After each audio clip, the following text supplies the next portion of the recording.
बिहार में पहले चरण के मतदान के बीच बीजेपी नेता राकेश सिन्हा का 2 पोस्ट सोशल मीडिया पर वायरल होने लगा। एक पोस्ट में वे इसी साल फरवरी में दिल्ली में मतदान करते हुए देखे गए, जबकि वहीं दूसरा पोस्ट बिहार चुनाव में उनकी वोटिंग करने का था, जिसे उन्होंने खुद सोशल मीडिया पर पोस्ट किया था। उनके इस पोस्ट के बाद से सियासी बवाल मच गया है। विपक्षी नेता उन पर वोट चोरी को लेकर के सवाल उठाने लगे। कहा यह भी गया कि उन्होंने 2 जगह वोटिंग यानी कि दिल्ली के बाद से बिहार में की है।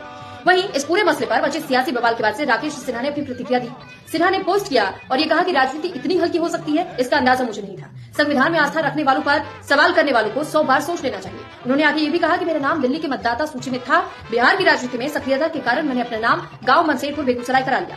क्या इस आरोप के लिए मैं मानहानि करूं? राकेश सिन्हा ने यह भी कहा कि मेरा पुश्तैनी घर बेगूसराय में है, जमीन से उखड़ा आदमी मैं नहीं हूँ। वोट देने के लिए पैसे खर्च कर छुट्टी लेकर के अपने गाँव आया। संविधान के मूल्यों की बात कौन कर रहा है? आम आदमी पार्टी तो लोकतंत्र पर कलंक है। कलंकित लोक संघ को नैतिकता नहीं सिखाई। अब ये भी जान लीजिए कि वोट डालने को लेकर के क्या है नियम।